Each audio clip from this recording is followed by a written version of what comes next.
Dear students, today we are going to study the definitions of past tense, that means past indefinite tense, and past continuous tense, past perfect tense, past perfect continuous tense. This is the types of past tense.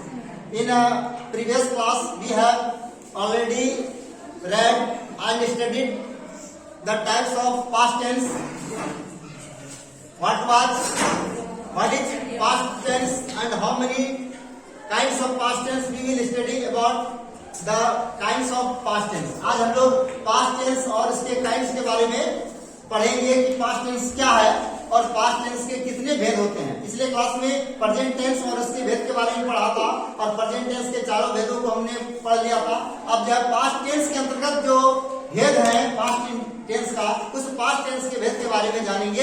There are 4 kinds of past tense, यानी past tense के 4 भेद हैं. पहला है आपका past indefinite tense, इसी का नाम है सिंपल पास्ट टेंस, जिसको हिंदी बोलते हैं समान भूतकाल.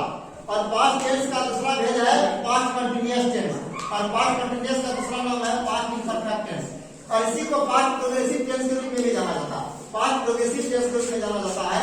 और तीसरा है पास्ट परफेक्ट टेंस, जिसको बोलते हैं पूर्ण भूतकाल. और चौथा आपका पास्ट परफेक्ट कंटिन्यूअस, यानी पास्ट परफेक्ट कंटिन्यूअस. कुछ जो है गुण, कुछ क्रिया जो है पास्ट कंटिन्यूअस का और कुछ क्रिया पास्ट परफेक्ट का, इसलिए इसका नाम है पूर्ण अपूर्ण मिश्रित भूतकाल. यानी कुछ गुण पास्ट कंटिन्यूअस का और कुछ गुण पास्ट परफेक्ट का होता है. यानी कुछ काम के पूर्ण होने और कुछ काम के चालू रहने का बोध होता है, इसलिए उसका नाम है पास्ट परफेक्ट कंटिन्यूअस टेंस. तो पहला पास्ट इंडेफिनिट टेंस, जिसको बोलते हैं समान भूतकाल. दूसरा होगा पास्ट कंटिन्यूअस टेंस, जिसको बोलते हैं अपूर्ण भूतकाल, कोई भी क्रिया बीते हुए समय में अपूर्ण रूप से या चालू रहने का बोध होना. और तीसरा है पास्ट परफेक्ट टेंस, जो भी काम है, जो भी क्रिया है, बीते हुए समय में पूर्ण रूप से होने या किए जाने का बोध होना. और चौथा जो आपका पूर्ण अपूर्ण मिश्रित वर्तमान का, यानी कुछ काम के पूर्ण होने और कुछ काम के चालू रहने का बोध होता है, अर्थात बीते हुए समय में. अब उनमें से हम लोग पास्ट इंडेफिनिट के बारे में पढ़ेंगे या सिंपल पास्ट टेंस के बारे में पढ़ेंगे. तो पास्ट इंडेफिनिट टेंस क्या है, इसकी क्या विशेषता है, इसके क्या स्ट्रक्चर है, ताकि पास्ट इंडेफिनिट के सेंटेंस को हम लोग हिंदी से अंग्रेजी में ट्रांसलेट कर लें. अब देखिए इस टेंस के अंतर्गत, इस टेंस में किसी भी क्रिया, टेंस का संबंध मुख्य क्रिया से होता है. पहले भी मैंने बता चुका था कि टेंस का संबंध मुख्य क्रिया से होता है. किसी भी क्रिया के बीते हुए समय में, बीते हुए समय में समान रूप से होने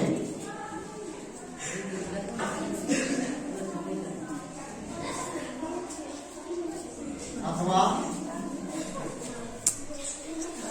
किए जाने का बोध होता है.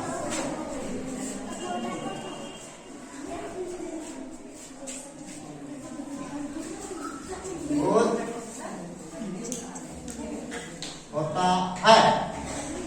इसमें क्या होता है पास्ट इंडेफिनिट टेंस में, किसी भी क्रिया के, कोई भी क्रिया, चाहे पढ़ने का काम हो या हंसने का काम हो या जाने का काम हो, जो भी क्रिया होगा वो बीते हुए समय में, नहीं, बीते हुए समय में समान रूप से होने या समान रूप से किए जाने का बोध होता है. किसी भी क्रिया के बीते हुए समय में समान रूप से होने या समान रूप से किए जाने का बोध होता है. जैसे एग्जाम्पल में आप इसका बोल सकते हैं कि मैंने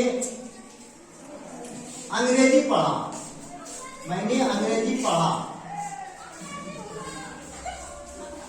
या वाक्य कैसा भी रहेगा, वह अंग्रेजी पढ़ता था, वह अंग्रेजी पढ़ता था. चूंकि इस तरह का सेंटेंस आपको देखने को बहुत कम मिलेगा. अब ज्यादा से ज्यादा सेंटेंस में आपको आ ए ई वाला ही मिलेगा, आ ए ई वाला ही सेंटेंस आपको मिलेगा. नहीं, पढ़ता था, इसमें पास्ट टेंस में है था थी थे वाले सेंटेंस होना चाहिए. ठीक है. अब क्या पहचान, अब आगे पहचान की कैसे जानेंगे कि वो मेरा सेंटेंस जो है पास्ट इंडेफिनिट का है कि पास्ट कंटिन्यूअस का है, ताकि दोनों में अंतर को हम समझ पाए, ताकि उसको आसानी से हम लोग ट्रांसलेट कर पाए. तो पहचान क्या है, आइडेंटिफिकेशन में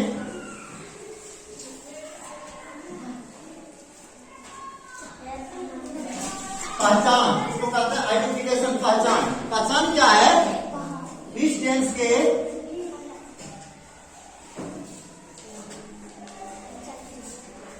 अंतर्गत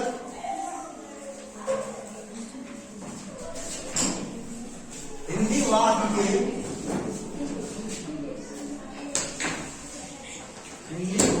के क्योंकि पहचान हिंदी वाक्य से करना है, क्योंकि हिंदी वाक्य को अंग्रेजी में ट्रांसलेट करना है। तो हिंदी वाक्य में देखिए सब्जेक्ट वर्ब ऑब्जेक्ट कौन है, इसमें वर्ब को पहले निकालिए और वर्ब में देखिए कि वर्ब के अंत में क्या है, वाक्य के क्रिया, क्रिया का मतलब हो गया वर्ब, वर्ब के अंत में ये लगा रहता, देखिए ता था, थी, ये थे, या ये या आपका आ ए ई इत्यादि लगा हुआ रहता है। ता था, थी, ये थे, या ये ई आ ए ई। लेकिन मैक्सिमम आपका पास्ट इंफिनिट का जो सेंटेंस रहेगा आ ए ई या ये ई पर आधारित होता, ता था, थी, से बहुत ही कम लगा रहता है, नहीं मैक्सिमम में आ ए ई ही लगा रहेगा। जैसे एग्जाम्पल में रहेगा, देखिए उसने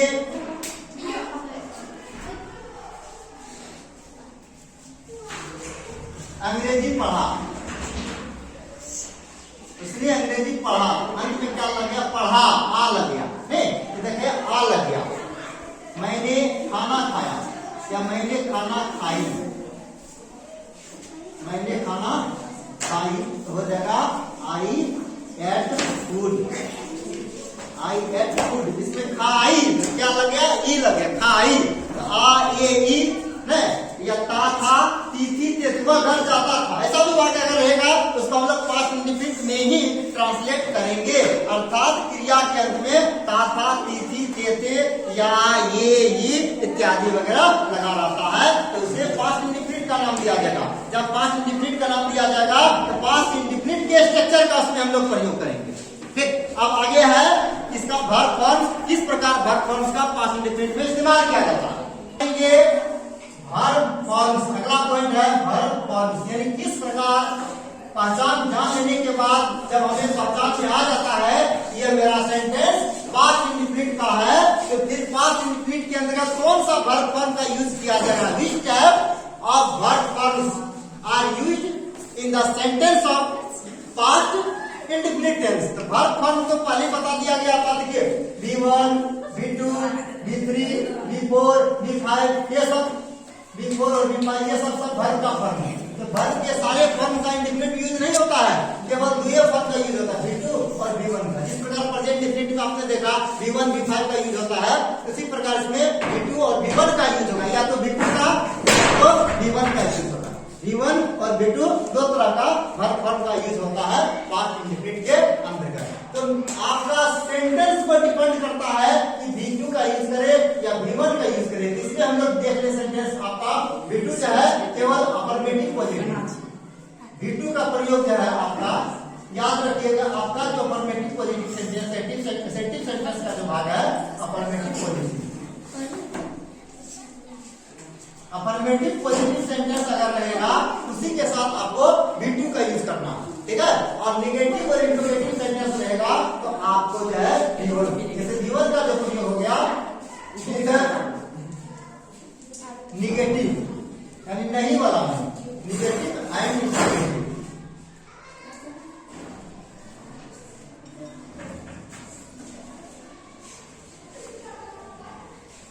निगेटिव और इंटरोगेटिव सेंटेंस रहेगा तब आप जो है V1 का यूज कीजिएगा। जनरली आपका अफर्मेटिव पॉजिटिव है तो उसमें आप V2 का यूज कीजिएगा। अफर्मेटिव क्या होता है, जैसे मैंने अंग्रेजी पढ़ा अफर्मेटिव हो गया, उसने मुझे देखा अफर्मेटिव हो गया, उसी प्रकार उसने मुझे नहीं देखा, क्या मैंने उसे अंग्रेजी पढ़ाया, क्या वो बाजार गया, ये क्वेश्चन हो गया, वो बाजार कब गया।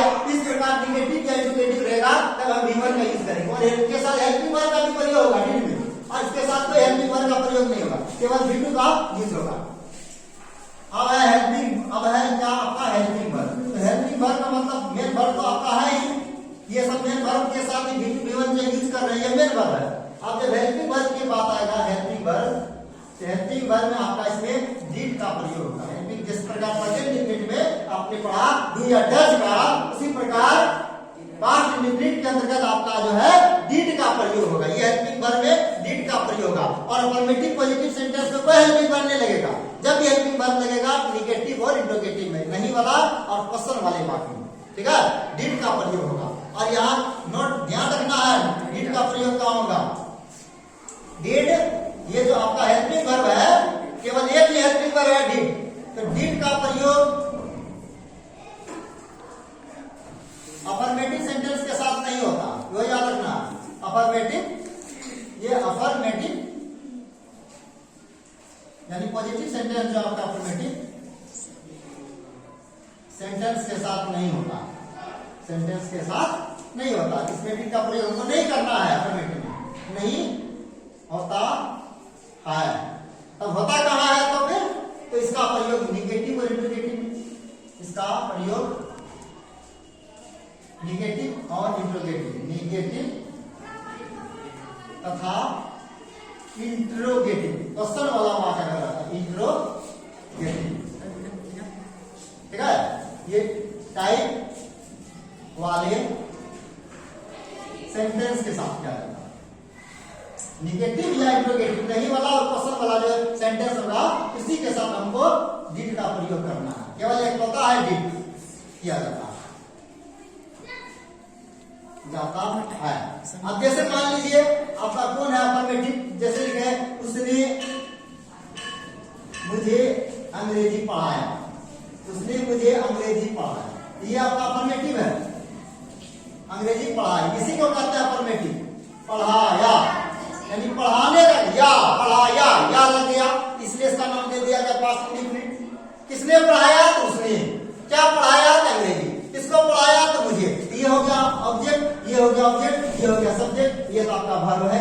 इस प्रकार इसको पास्ट इंडेफिनिट नाम दिया। इसमें नहीं शब्द का चर्चा नहीं किया गया है और न ही किसी प्रकार का क्वेश्चन शब्द का प्रयोग किया गया, इसलिए ये ना तो निगेटिव है ना तो इंट्रोगेटिव है। ये क्योंकि ये अफर्मेटिव पॉजिटिव है, इसलिए इसमें V2 का प्रयोग करना है, इसमें हेल्पिंग वर्ब का प्रयोग नहीं करना है। उसने मुझे अंग्रेजी पढ़ाया, उसने अंग्रेजी ही लिख दिए, वह का अंग्रेजी ही होता, कैसे बन गया उसने, वैसे मैंने, तुमसे तुमने, हमसे हम लोगों ने, तो उसने ही हो गया पढ़ाना, पढ़ाना का इंग्लिश होता है टीच का सेकेंड रूप V2 हो गया टाउट, तो लिख दिए ही टाउट, किसको तो मुझे, ही टाउट मी, क्या पढ़ाया इंग्लिश, ही टाउट मी इंग्लिश, तो उसने मुझे अंग्रेजी पढ़ाया, ही टाउट मी इंग्लिश। यही वाक्य अगर निगेटिव रहेगा, नहीं बोला, देखिए अब इसी वाक्य को हम लोग निगेटिव में ले जाते हैं, उसने मुझे अंग्रेजी नहीं पढ़ाया, अगर रहेगा सेंटेंस लिखेंगे ही डिड, हेल्पिंग वर्ब लग गया डिड, और नहीं तो लिखेंगे नॉट। तब जो है आपका वर्ब का पढ़ा, he did not teach me English, इसका मतलब उसने मुझे अंग्रेजी नहीं पढ़ाया, ठीक है। अगर यही बात अगर क्वेश्चन में रहेगा, उसने मुझे अंग्रेजी कब पढ़ाया, तो लिखेंगे when did he teach me English, यानी उसने मुझे अंग्रेजी कब पढ़ा, when did he teach me English, उसने मुझे अंग्रेजी कब पढ़ाया। इसमें किसका प्रयोग कर दिए, डिड का प्रयोग कर दिए, क्योंकि इसमें आपका निगेटिव और इंट्रोगेटिव सेंटेंस जब भी आएगा हेल्पिंग वर्ब के रूप में डिड का प्रयोग होगा।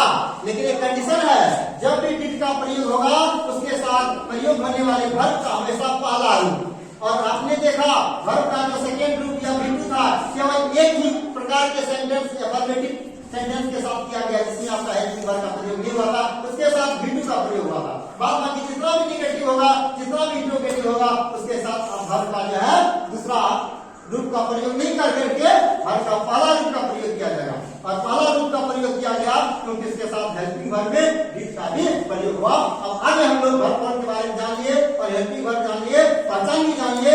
आगे हम लोग how to translate different types of sentence of past indefinite, past indefinite tense के विभिन्न प्रकार के वाक्यों को अंग्रेजी में कैसे ट्रांसलेट किया जाएगा, what are those structures, by the help of these structures we can translate such type of sentence from Hindi to English. What are the structure, कौन सा ऐसे स्ट्रक्चर है, by the help of these structures we can change from Hindi to English, ताकि हम लोग हिंदी से अंग्रेजी में ट्रांसलेट कर सके। हम लोग स्ट्रक्चर के बारे में जानेंगे।